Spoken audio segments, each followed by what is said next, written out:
I got a prepared statement real quick.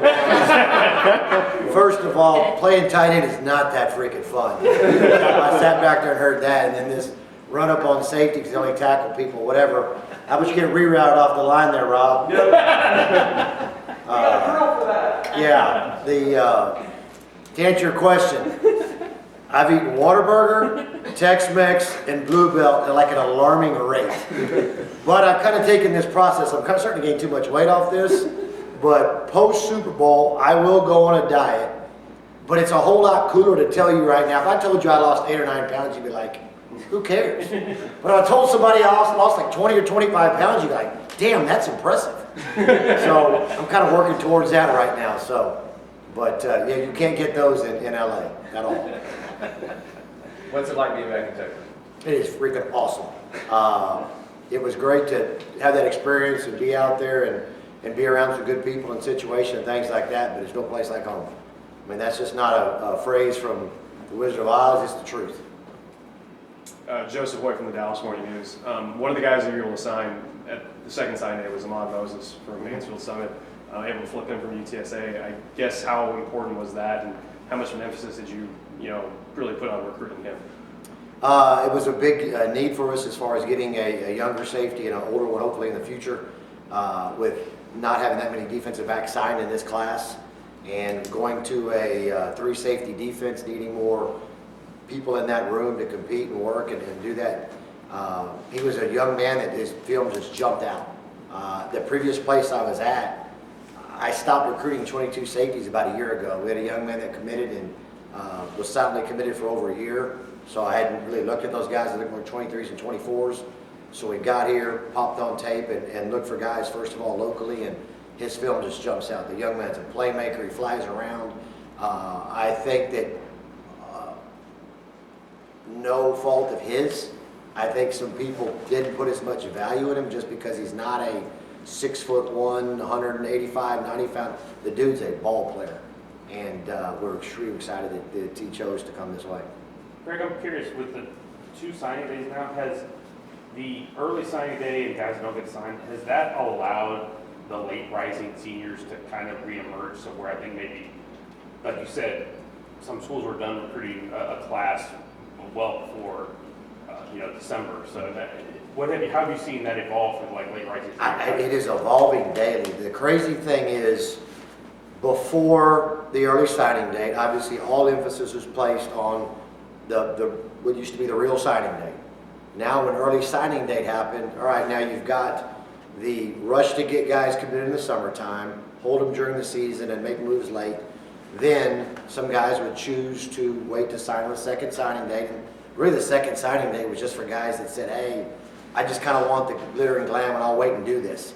But younger guys did emerge. Now the transfer portal hits and it's all over the place. Now people are holding back scholarships for transfer portal guys. So I think there's a bigger pool of players, high school wise, that are available at the second signing date, because people aren't as quick to pull the trigger because if you got 25 guys to sign, I'm going to throw and say that most people are saving between 3 to 6 scholarships for the portal. Maybe more, maybe less. But that cuts down the number of guys that commit or have committable offers early. So guys like Ahmad are still there, which had it not been for the transfer portal, he's signed an early signing date and it's a whole different situation. You mentioned that you'll do a lot of 3 safety looks. It used to be teams would have a free safety and a strong safety, but now with 3, are there different characteristics you want in your different guys, or are they all likely to be sort of interchangeable in your system? They're interchangeable in some aspects. I mean, the nickel strong safety piece is a down that's in the slot and has got to have man coverage skills, go play in the box, be physical, blitz, do those type of things. And then your field safety is a guy that ranges to the wide side of the field. He's got to be a quarters player, a post player, a half defender, cover down the slot with the nickel blitzes and do those things and rotate. And then your weak side safety, which we call a rover, has got to be a guy that's got to be able to insert in the box, be heavy in the run game, rotate back to the post. So at the end of the day, it kind of like what Rob said about training guys, like, hey, this guy's going to start at this position, but the quicker we can multitask is a big word I use in coaching safeties, of having guys that have the ability to do all three as you rotate your defense and have injuries occur to get the best guys in the field. They're going to be taught to play all three positions, and in order for them to have enough tools in their toolbox to play in the NFL, to be marketable, they're going to have to show that they can do all three of those things. The NFL is not looking for just a guy that's just a post safety. Hey, I'm just a box safety. Hey, I'm just a great blitzer. You've got to have a lot of tools in the toolbox, like I said. And the fun thing about this defensive system, a three safety system allows those guys to do that. What was recruiting Colin Rogers like? Rhett said that might have been an example of SMU maybe doesn't go to Prattville, Alabama, and picks up a kicker without some previous relationships there. Sure. When I was back in Kentucky, we had a young man, Austin McGinnis, was a kicker out of Prattville, Alabama, was a freshman, was a true freshman, all SEC kicker from Prattville. Through some coaches that I met that trained him, Mike McCabe and one-on-one kicking, and guys that also worked with Cameron Dicker, and through recruiting at Texas. When you recruit especially guys like that, you go with people you trust, you go with people you know, and through Mike and another kicking service, he was highly recommended. Pop on the tape and look at it, and when you're looking for a young man that's got to come in and do that as a freshman, Cameron Dicker did that for us when I was at Texas. Austin did that at Kentucky. You've got to make sure you're getting a guy that's from a great program that has kicked in big-time games. Prattville, Alabama is a really good program. And the pressure kicks he's had to make and do were important. So for us, getting a young man that could come in here and do that and compete for a job was important. And the awesome thing about him, he's only done it for about 2.5 years. He's not been a guy that's done this for 8, 9, 10, 12 years. He's just scratching the surface of how good he can be. I mean, he's got a Cameron Dicker type leg, and it was cool to watch the ball explode off his leg, and so that jumped out at me. How similar or different is this defensive philosophy to the ones maybe you've been in the last couple of stops? Not much. I mean, in college football today, you've got to be multiple on defense because of what you see with space and tempo and use of formations and all the things that are now legal in college football that weren't legal 10 years ago. I'm in Delfield.